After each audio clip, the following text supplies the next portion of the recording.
شما رنگ بانکمات که نداره پول نقد خورده شما سریختون نشان داد وقت. شانمسی یا شهباز شریپов ریپسرای شناخته تاجیک در نواری از بانکمات‌های بی پول شکایت کرد. وی در نوار نشان می‌دهد که تقریباً از 5-10 بانکمات نمی‌تواند پول نقد بگیرد. این نواری او در شبکه‌های اجتماعی بحث زیادی را برپا کرد. Короче, я кори بود که باید سرچ سوم گرفتم تاکسی داده که روی میکنیم قرآن می سوم دادن در کار بود رفتیم یکم بانکمات سوم نداره تو سخوات رفتیم بعدن گشتیم ای تاکسی قرض گرفتم دادم که واسه بانکمات سیم میکنم میتونم.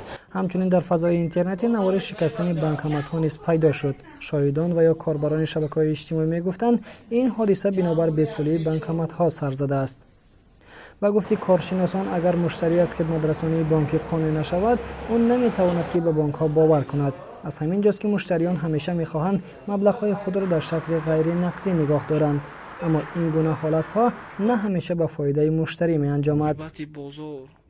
بعضی از کارشناسان برانند که سببی به میان آمدن این مشکل یک و یک باره دیگر شدن وضعیت سیاسی جهان بود، خصوصا حمله روسیه بالای اوکراین. در آن وقت قرب روبل روسی اول پایین و بعدا یک و یک باره بالا رفت. از همین جاست که مردم پولهای مهاجران را با قربی بلندتر از بانک ها گرفتن می‌خواستند. از همین سبب یک مدت مردم پشت در بانکمات ها برای به دست آوردن مبلغ نوبت پایی می‌کردند. اما نظر دیگر نیز وجود دارد. اقتصادشناس حاجی محمد عمرов در این مورد نظری فرق کننده دارد.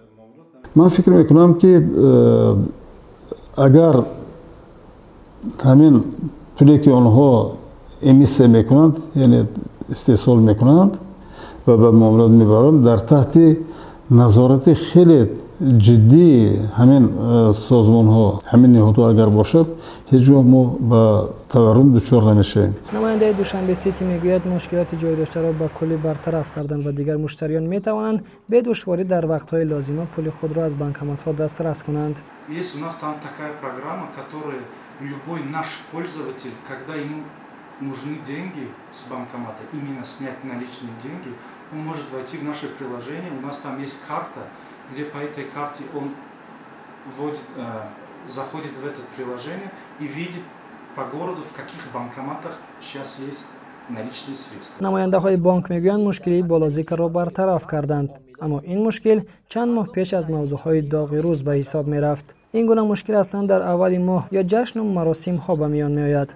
تا کجا حل شدن این مشکل را وقت نشان می دهد.